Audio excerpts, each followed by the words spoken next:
You're struggling with depression and your doctor just prescribed you Zoloft, but your sister takes Wellbutrin and swears by it. Of course, you're worried about possible weight gain, loss of sex drive, numbness, and fatigue with antidepressants. So, which is a better option for you during perimenopause? Hi, I'm Dr. I'm an integrative psychiatrist and lifestyle physician. If you're a woman over 35 struggling with depression during perimenopause or menopause, you've probably been handed a prescription for an SSRI like Zoloft, Lexapro, or Prozac. Maybe an SNRI like Effexor or Cymbalta. But here's what you may not be aware of. Some of these medications can actually worsen some of your most frustrating menopause symptoms like weight gain and sexual dysfunction. So today we'll talk about Wellbutrin, the antidepressant that works differently, and why it might be a game changer for you. At the end of this video, I'll tell you when you might be better off with Wellbutrin, but also when an SSRI may be the better choice. Before I delve into more details, let me introduce you to Kathy, a 48-year-old patient I saw in the clinic. She had been on Lexapro for 6 months. Her mood was better, but she had gained 15 pounds. Her libido was non-existent, and she felt numb and disconnected from herself. This might sound familiar, and this is why it happens. SSRIs can make some people feel numb or emotionally blunt because they affect how the brain processes emotions. These medications increase serotonin levels, which can reduce both negative and positive emotional responses.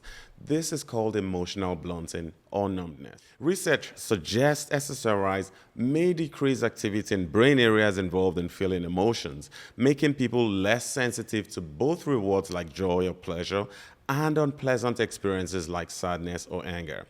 Up to 70% of women taking SSRIs report problems with sexual desire, and about 40% have difficulty reaching orgasm. SSRIs can also cause vaginal dryness and reduce satisfaction. Additionally, they can slow your metabolism, contributing to weight gain. So is Wellbutrin, also known as bupropion, different in this regard? Wellbutrin works on dopamine and norepinephrine, not primarily serotonin like the SSRIs. This difference is significant for perimenopausal and postmenopausal women. First, Wellbutrin typically doesn't cause weight gain. In fact, many women actually lose weight on it.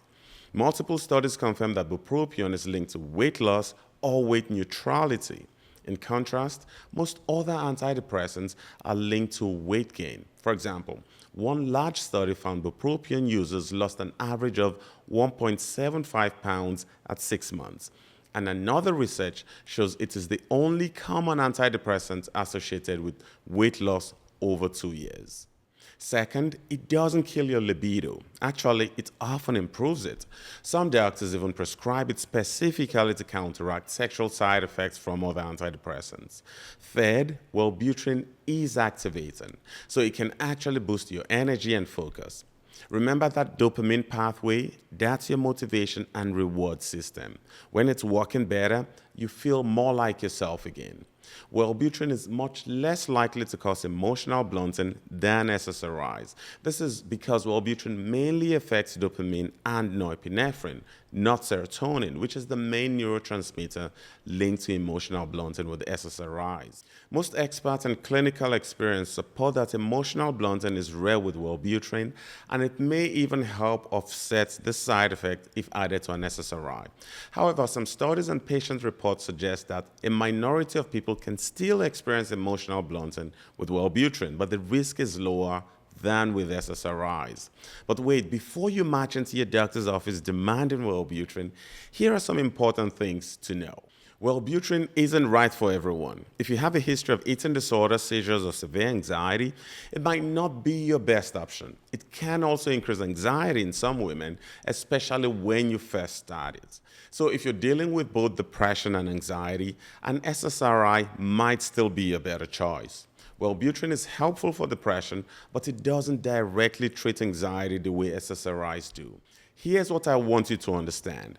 The question isn't whether Wellbutrin is universally better than SSRIs for menopause. The question is, which medication aligns with your specific symptoms and goals? Are you dealing with depression plus weight gain and low libido? Wellbutrin might be a better option. Are you struggling with both depression and panic attacks? An SSRI might serve you better. Have you tried other antidepressants in the past? If so, Wellbutrin might be an option as it is not commonly used as a first-line medication for depression. There are also several other factors to consider, such as your medical history, family history, and how many medications you've tried in the past.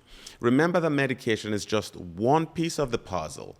Hormone optimization, nutrition, sleep, and stress management all play crucial roles in your mental wellness during this transition.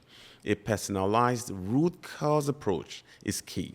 To learn more about natural ways to improve your mental health, check out this next video where I talk about the top 5 supplements for midlife women.